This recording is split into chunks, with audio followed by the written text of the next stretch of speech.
नमस्कार, welcome back. आज के एपिसोड में हम लोग बात करेंगे कि ब्रेन के नसें फट जाता है या ब्लीडिंग होता है तो उसके वजह से क्या-क्या चीज़ हो सकता है।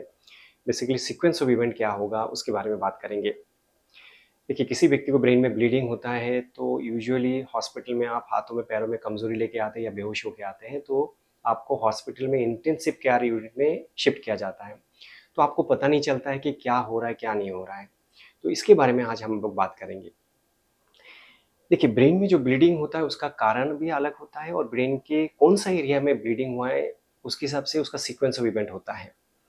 जैसे ब्रेन के हमारे जो पैरेन्किमा जो टिश्यू है, जैसे ये पिक्चर में दिखा रहा है, ब्रेन के टिश्यू में नसें फट जाता है तो ब्रेन में इंट्रासेरेब्रल हेमोरेज बोला जाता है या ब्रेन के अंदर में पानी का एक लेयर होता है, पानी का एक थैली होता है, वहाँ पे ब्लीडिंग होता है तो इन उसे इंट्रावेंट्रिकुलर हेमोरेज बोलते हैं। या ब्रेन के चारों तरफ एक पानी का लेयर होता है, उसमें ब्लीडिंग होता है तो सबएक्टिनॉइड हेमोरेज बोला जाता है या ब्रेन के चारों तरफ जो पानी का लेयर है और बोन के बीच में ब्लीडिंग होता है that is called subdural haemorrhage. तो ये अलग-अलग ब्लीडिंग का कारण है और इसका ट्रीटमेंट भी अलग है और इसका रिस्क जो है मोर्टेलिटी रिस्क होगा या जान का खतरा भी अलग-अलग होता है। तो जो आज हम लोग बात करेंगे वो है ब्रेन से इंट्रासेरेब्रल हेमोरेज आईसीएच के बारे में बात करेंगे। उसके वो होता है तो उसका सीक्वेंस ऑफ इवेंट क्या-क्या हो सकता है और कितना खतरा है। देखिए आईसीएच या इंट्रासेरेब्रल हेमोरेज जो होता है जहाँ पे ब्लीडिंग होता है यूजुअली कारण होता है कि आपके बीपी बहुत ज़्यादा बढ़ गया है, 200 से ऊपर हो गया, 180 से बढ़ गया है और उसकी वजह से ब्रेन में ब्लीडिंग हो गया है। तो जहाँ पे ब्लीडिंग हुआ है नंबर 1 कि वहाँ पे दोबारा रिस्क ऑफ ब्लीडिंग हो सकता है। बीपी अच्छे से कंट्रोल नहीं हुआ तो ब्लीडिंग दोबारा होने का रिस्क होता है। नंबर 2 जैसे शरीर में हमें कहीं पे भी चोट लगता है तो क्या होता है, ये सूजन आता है चारों तरफ, सूजन होता है, फिर स्टेबल होता है, फिर धीरे-धीरे सूख जाता है और इम्प्रूव होता है। उसी तरह ब्रेन में भी जैसे ब्लीडिंग होता है, उसके चारों तरफ सूजन आना शुरू होता है और ये जो सूजन आता है, जो एडिमा होता है, यूजुअली 24-48 आवर्स के बाद ज़्यादा होता है। तो धीरे-धीरे ये ग्राफ ऊपर जाएगा। 4th या 5th डे तक मैक्सिमम होने का चांसेस होता है और बाय 7 डेज़ स्टेबल हो जाता है, फिर धीरे-धीरे रिकवरी हो जाता है। तो इसीलिए हम बोलते हैं कि ये जो ब्रेन में ब्लीडिंग होता है, तो 4 टू 5 डेज़ या 7 डेज़ निकल गया है, तो उसके आगे सूजन होने का चांसेस काफ़ी कम हो जाता है।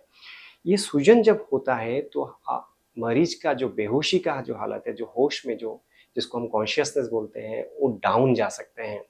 क्यों? कि इस सूजन की वजह से उनके जो ब्रेन के जो नॉर्मल एरिया है, क्योंकि ब्रेन में तो चारों तरफ बोन से कवरिंग है ना, तो ब्रेन में कोई स्पेस नहीं है कि ये सूजन को हम सहन सकें। तो सूजन होगा तो क्या करेगा, तो ब्रेन के जो नॉर्मल एरिया है उसके ऊपर प्रेशर डालेगा और उसकी वजह से मरीज जो है और भी डाउन जा सकते हैं।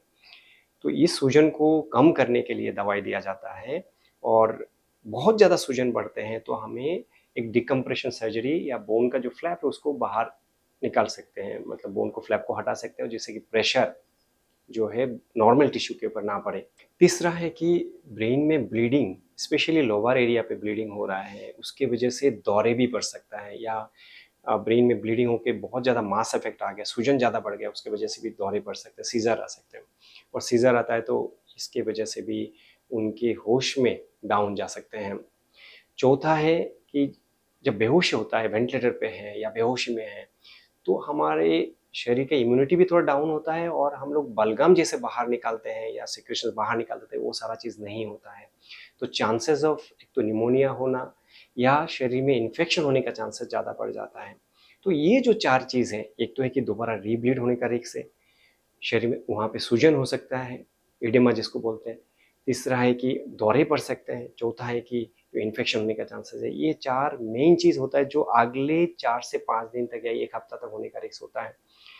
तो इसीलिए हम लोग जभी भी बात करते हैं तो बोलते हैं कि ये 4-5 डेज़ से लेके 7 डेज़ तक निकल गया, मतलब 1 हफ्ता तक निकल जाते हैं तो ये खतरे का जो घंटी है, ये जो मेन क्रिटिकल फेज़ है बाहर आ जाता है। उसी समय हमें डिसीज़न लेना होता है कि दवाई से रिस्पॉन्ड कर रहा है कि नहीं कर रहा है। सूजन जो है वो कितना कंट्रोल में है, सूजन बहुत ज़्यादा आउट ऑफ कंट्रोल हो जाता है तो हम डिकम्प्रेशन सर्जरी के लिए डिसीज़न लेना होता है।